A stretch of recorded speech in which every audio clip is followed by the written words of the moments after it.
Brought to you by ITC Sunrise मसाले, स्वाद बिहार का। बिहार में पिछले एक महीने से जमीन सर्वे का काम चल रहा है। जमीन सर्वे को लेकर के पूरे बिहार में चर्चा है। बहुत सारे लोग परेशान हो रहे हैं कागजात को लेकर के, वंशावली को लेकर के, तमाम चीज़ें। कई जगहों से ऐसी भी खबरें आ रही हैं कि अब परिवार में विवाद भी बढ़ गया है। भाई भाई आपस में लड़ रहे हैं, भाई बहन आपस में लड़ रहे हैं। हमारे साथ इस मुद्दे पर बातचीत करने के लिए senior journalist Arun Pande sir हैं। सर, जमीन सर्वे को लेकर के आप काफ़ी करीब से देख रहे हैं कि जो पूरे बिहार में जो हलचल हो रही है, चाहे वो राजस्व विभाग का हो या फिर गांव में हो, हर गांव में पंचायत लेवल पर कैंप लगा करके सर्वे का काम चल रहा है। अब तक जो आपको जानकारी मिली है, बिहार में कितना सफल हो पाया? क्या इससे सरकार को नुकसान हो रहा है? नहीं, देखिए, अभी ये आज़ादी के बाद पहली बार यूँ कहें 100 साल से अधिक पहले 1819 में बिहार में सर्वे हुआ था। शायद सर्वे हुआ नहीं। सर्वे का मतलब क्या है? सर्वे का मतलब है कि जो प्लॉट है, जो खेत है, उसका मालिक कौन है, इसी का सर्वे होता है। तो जो और उसको खतियान कहते हैं। खती माने जो कहीं खेत है, जो प्लॉट है, उसका मालिक कौन है, मालिकाना हक क्या है, ये खतियान में उल्लेख होता है। तो ये 1819 में हुआ था, ब्रिटिश राज में हुआ था। इसके बाद कितनी पीढ़ी चली गई, ज़मीन की खरीद बिक्री हो गई, उस प्लॉट की ज़मीन का नेचर बदल गया। जो कभी खेती की ज़मीन थी, आवासीय हो गया, कमर्शियल हो गया। ये फिर जब उस समय तो ज़मीन की कीमत उतनी थी नहीं, तो तालाब, बगीचा, सड़कें, मतलब पक्की सड़कें नहीं भी थी, तो बड़ा बड़ा डगर हुआ करता था। तो कुल मिला जुलाकर मैं ये एक तस्वीर बता रहा हूँ गांव गांव की, कि बिहार में लगभग 42,000 गांव हैं। और उस 42,000 गांव में धीरे धीरे जब आबादी बढ़ी, आज तो बिहार की 14 करोड़ आबादी है। और 14 करोड़ आबादी में जो लोग मानते हैं कि कोई 10 करोड़ से अधिक रैयत है। रैयत मतलब खेत का मालिक।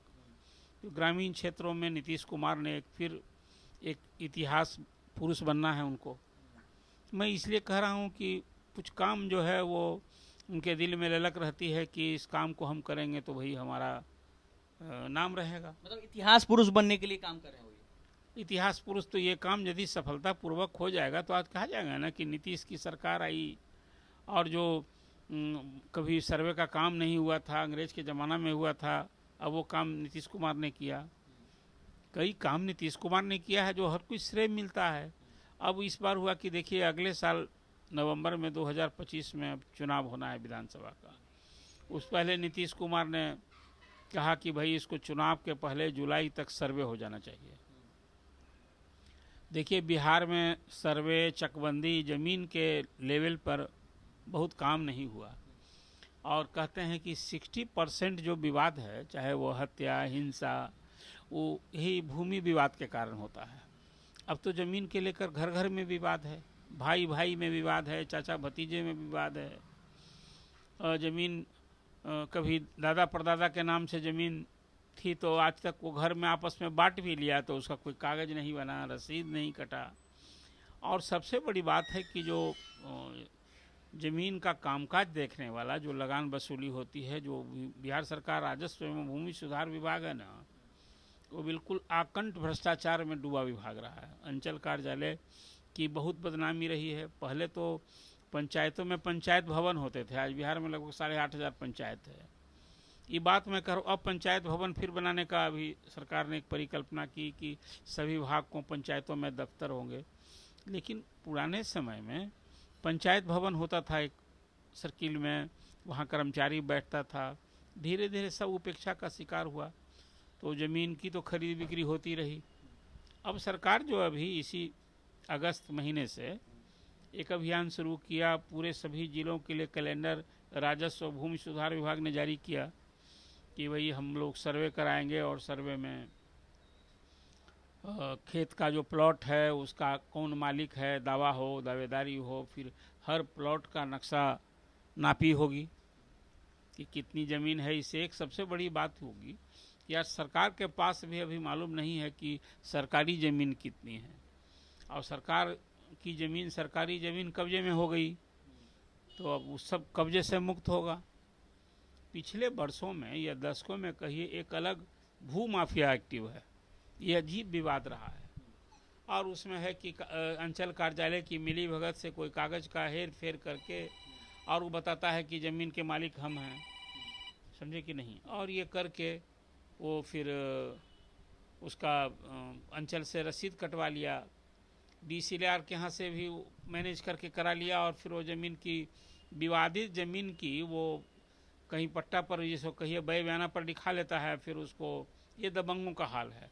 कुल मिला जुलाकर ये सब एक स्थिति से देखिए, सर्वे यदि सही हो जाए तो सचमुच विवाद सुलझ जाए, तब तो नीतीश कुमार इतिहास पुरुष होंगे। लेकिन जैसे ही अक्टूबर महीने से ये सर्वे का काम शुरू हुआ, ये ग्रामीण क्षेत्रों में हो रहा है अभी, तो हर जगह वो सर्वे के लिए सर्वे का कैंप लगना है अंचल कार्यालय में ही, और अंचलाधिकारी की तो भूमिका है ना, उसका तो किसी का जो लगान का है रसीद कटता है, ये उसी कार्यालय से म्यूटेशन होता है, आप खरीद बिक्री कर दिए हैं तो हमारे नाम से, आपके नाम से ज़मीन थी, हम फिर खरीदे हैं तो हमारे नाम से रसीद कटती है। अब वो रसीद कटने में परेशानी हो रही है, पैसे लगते हैं। आजकल ऑनलाइन व्यवस्था की गई, उसमें है कि अब सब कुछ देता है तो ऑनलाइन से रिजेक्ट हो जाता है। बहुत लोग रजिस्ट्री करा लिया है और ऑनलाइन आवेदन किया तो उसका रिजेक्ट हो गया, वो यूँ ही बैठा। इस सारी समस्या मैं बोल रहा हूँ, जो भुक्तभोगी लोग हैं जगह जगह से, कोने कोने से बिहार से ये शिकायत मिल रही है, लोग भ्रम में हैं। और इसी तरह से अब वो दलाल भी एक्टिव हो गया है कि कौन कौन कागज़ डालना है। अब सरकार को ये सारा फीडबैक हो रहा है। अब तो हालत ये हो गई कि इसमें अभी पिछले दिन प्रशांत किशोर ने एक बयान दे दिया कि जिस तरह का ये झमेला नीतीश सरकार ने शुरू किया है, हार पार कर यूँ कहीं सर्वे को फिर स्थगित करने का विचार हो रहा है। हालांकि लगे हाथ दूसरे ही दिन राजस्व भूमि सुधार मंत्री दिलीप जायसवाल ने इसका तरीके से खंडन किया और कहा कि जो पटना में बैठे लोग हैं इस तरह की बात करते हैं, काम हो रहा है। मैं कुछ एक बहुत बेसिक जानकारी भी इसमें उपलब्ध कराना चाहता हूँ। कुछ परेशानी तो ऐसी है जिसको सरकार ने बहुत सहज तरीके से परोसने की बात की कि भाई देखिए, इसके लिए हड़बड़ाने की जरूरत नहीं है। जो रैयत है, रैयत मतलब ज़मीन का मालिक, उसको कहा कि आप इसके लिए घबराइए नहीं, ये लोग भ्रम फैला रहे हैं। आपको जो कुछ भी कहना है, एक तो स्वघोषित घोषणा कीजिए। आपको अपने कागज़ पर एक फॉर्मेट दे दिया है, प्रपत्र 1, 2, 3 इस तरह से, उसमें है कि अब आप खुद रैयत हैं और आपके नाम से रसीद कट रहा है तो उसको बंसाबली नहीं देनी है। अब तो मालिक ही हैं उस ज़मीन के, और आपके नाम से रसीद यदि कट रहा है तो आपको कुछ नहीं देना है। लेकिन जो ज़मीन दादा परदादा के नाम से है और वो अभी तक बंटवारा नहीं हुआ और उन्हीं के नाम से रसीद कट रहा है, और आज तब आपके नाम से जब रसीद कटनी होगी तो आपको बंसाबली देनी होगी। अब लोग परेशान होने लगे कि बंसाबली कहाँ बनाएंगे, इसको एफिडेविट कराने लगे लोग, कहीं सरपंच से दस्तखत कराने के लिए संचल अधिकारी में दौड़ने लगे। ये आम लोगों की जो परेशानी हुई, अब इसी में एक्टिव हो गया लोग, कहीं कोई पैसा मांग रहा है, ये सब तरह की शिकायत हो रही है। दलाल एक्टिव हो गए हैं, बंसावली एक्टिव हो गया है, और कोई कहीं जो ज़मीन के मालिक हैं उनमें एक भारी संशय हो गया है। अभी सब स्थिति में अभी सरकार ने जो बिहार विशेष सर्वेक्षण बंदोबस्त में रैयतों के लिए कुछ सामान्य अनुदेश विभाग द्वारा जारी किया गया है, उसमें ये उल्लेख करना मैं समझता हूँ कि दर्शकों के लिए, श्रोताओं के लिए बहुत ज़रूरी है। वो ये है कि कौन सा दस्तावेज आवश्यक है, ये लोगों को जानना चाहिए। तो सरकार ने कहा कि आप स्वघोषणा प्रपत्र है, जो एक प्रपत्र है जिसमें अपना नाम, पिता का नाम, मोहल्ले का नाम, सर्किल का नाम, थाना का नाम, आधार कार्ड, इस सब का तो उल्लेख कीजिए, और उस प्रपत्र में रैयत या रैयत के वंशज द्वारा धारित भूमि का विवरण भर के देना है अपने अंचल शिविर में जहाँ वो कैंप लगा हुआ है, और वहाँ ये फिर उसको वेबसाइट पर अपलोड होगा। इसमें कर दिया है कि आप ऑनलाइन भी कर सकते हैं और ऑफलाइन भी कर सकते हैं। तो जो बाहर में रह रहे हैं ज़मीन के मालिक, उनके लिए चिंता कोई, हम कहाँ फिर जाना पड़ेगा। तो सरकार ने कहा कि नहीं, आप ऑनलाइन कीजिए और अपने अनाउंस कीजिए कि ये हमारी ज़मीन है, इतने साल से ये हमारी ज़मीन है। ये मैं खास करके वैसे दर्शक रैयतों के सुविधा के लिए बात मैं बता रहा हूँ कि सरकार की मंशा क्या है, सरकार कह क्या रही है। दूसरी बात कहा कि बंसावली जो खतियानी रैयत है या जमाबंदी रैयत के वंशज स्वयं प्रपत्र 3 में बंसावली तैयार कर अपने अंचल के शिविर में जमा करें। वो वंशावली तैयार करनी है खुद ही, वो कि हाँ हम क्या वंशावली तो आप समझ ही रहे हैं। तो वो आपको उसमें ये है कि भाई बहन सबका उल्लेख करना है। आप खुद रैयत हैं और आपके नाम से रसीद कट रही है तो वंशावली की दरकार नहीं है। लेकिन जहाँ आपके पुरखों के नाम से ज़मीन है और वो ज़मीन नहीं बटी, बांट भी लिए हैं कागज़ पर, और आज आपके नाम से रसीद कटवानी है तो आपको वंशावली देनी होगी। तो ये बताया गया है सरकार की तरफ से। फिर कहा है कि जो रेवेन्यू रिसीट कट रहा है उसका फोटो स्टेट कॉपी दीजिए। कोई ज़रूरी नहीं है कि अपडेट करा के दीजिए।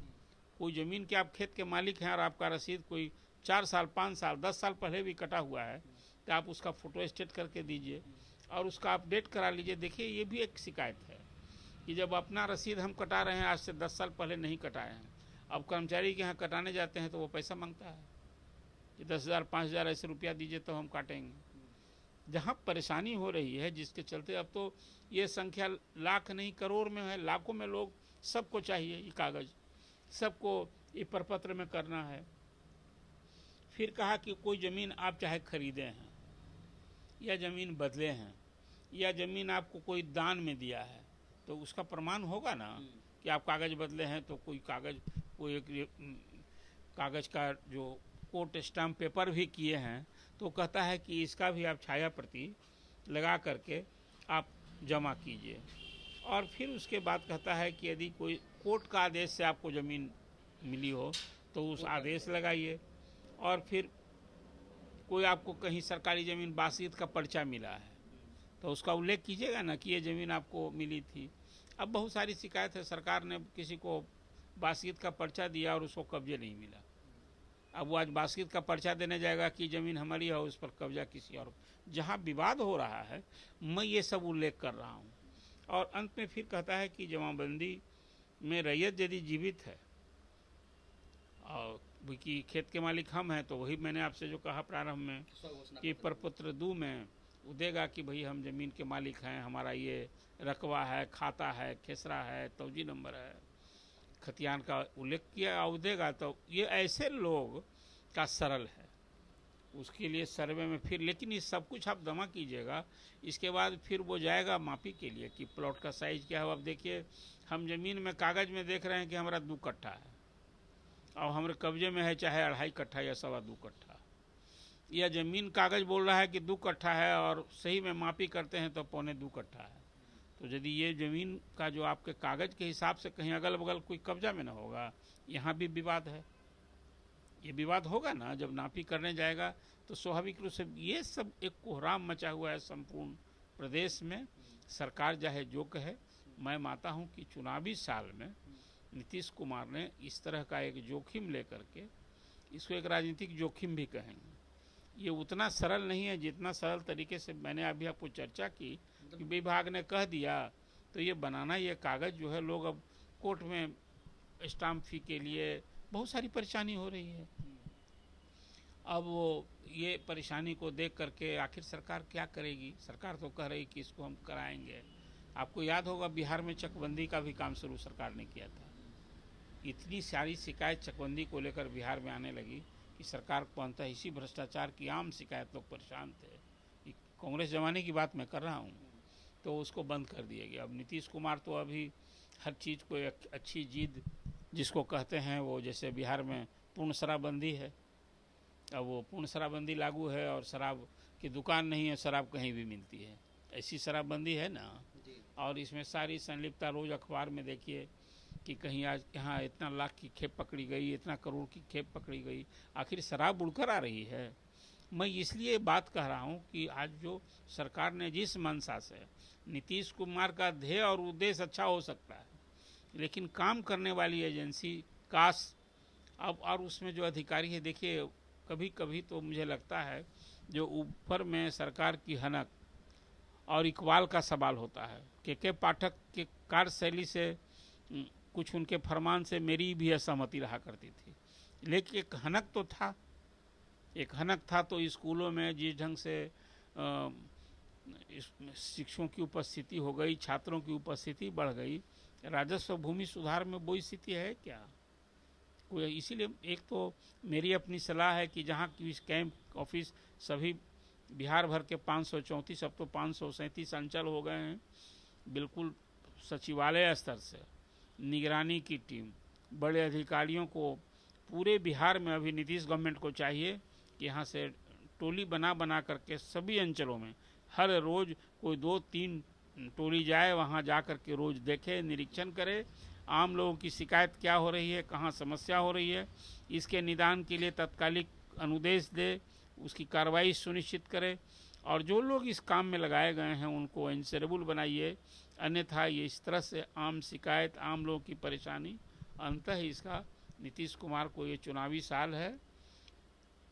और ये तो 2 राज्यों में हमको याद आता है, आंध्र प्रदेश और तेलंगाना में 2 सरकार इसी सर्वे में ही चली गई। वहाँ इसी तरह से सर्वे कराया गया था और इतनी जमीन सर्वे, हाँ ये जमीन सर्वे की ही बात मैं कर रहा हूँ।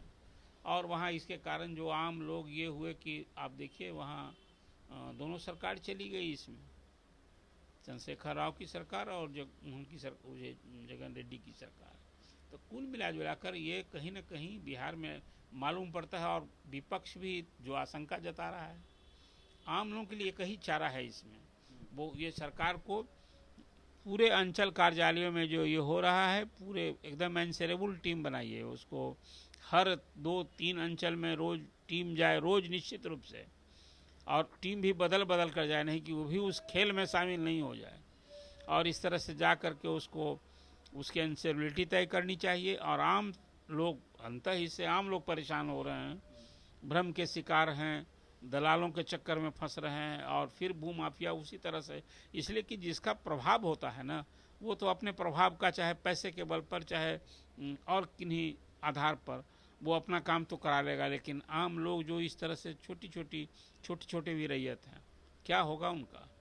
अभी तो सिर्फ अभी दावेदारी हो रही है, जब फिर सर्वे की टीम स्पॉट पर जाएगी, माफी होगी, तो जरा कल्पना कीजिए कि अभी तो विवाद कई जगहों से सुनने को मिल रहा है और सरकार जो भी कुछ कह रही है, यहाँ से जो सरकार के स्तर पर जो बातें कही जा रही है, मैंने दिलीप जायसवाल की बात जो सुनी, आप बयान सिर्फ दे रहे हैं, आप जरा जाइए जरा और भी जाइए, यहाँ अपना पूरे लौ लश्कर के साथ मत जाइए, तब देखिए वहाँ की आम लोग की क्या परेशानी है, वो परेशानी के निदान का उपाय होना चाहिए। अन्यथा फिर मैं ये कहता हूँ कि जो ये जिस ढंग से लोग इसके सर्वे के काम को लेकर के आज अंचलों में जैसी भीड़ लगी है, दिन भर लोग वहाँ बैठे हैं, कोई निदान नहीं हो रहा है, अपने कैलेंडर जारी कर दिया है। अब वो बात सही है, आप खाली ऑनलाइन जमा करने का, स्वलिखित करने का कुछ दस्तावेज मांग रहे हैं, हम दस्तावेज जुटाना है उसको, ये सारी परेशानी को लेकर के मुझे लगता है फिर मैं सरकार से अपेक्षा करता हूँ, नीतीश कुमार ने जिस ध्येय मंशा से ये बिल्कुल जो 100 साल के पहले से ये सारा विवाद है, इसको हल करना चाहते हैं, यदि उनका नियत में खोट नहीं है सरकार की, तो जनता का जो दर्द है, जो समस्या है, उसके निदान के लिए आगे आना चाहिए। अन्यथा फिर मैं मानता हूं कि चुनावी साल में इस सरकार को कहीं इसका खामियाजा भुगतना पड़ सकता है। चलिए, तो ये इस बड़ी बातचीत में बातें निकलकर सामने आई है कि नीतीश कुमार ने जमीन सर्वे को करवाने का जो फैसला लिया है चुनावी साल में, ये एक बड़ा जोखिम भी साबित हो सकता है। अगर ये सफलतापूर्वक सफल होता है तो नीतीश कुमार कह सकते हैं कि एक इतिहास भी बना सकते हैं कि आज़ादी के बाद बिहार में पहली बार जमीन सर्वे होगा। लेकिन अगर तेलंगाना और आंध्र प्रदेश की तरह अगर नीतीश कुमार भी सर्वे में फेल हो गया तो उनकी सरकार भी जा सकती है। अनिकेत कुमार, बिहार तक, पटना।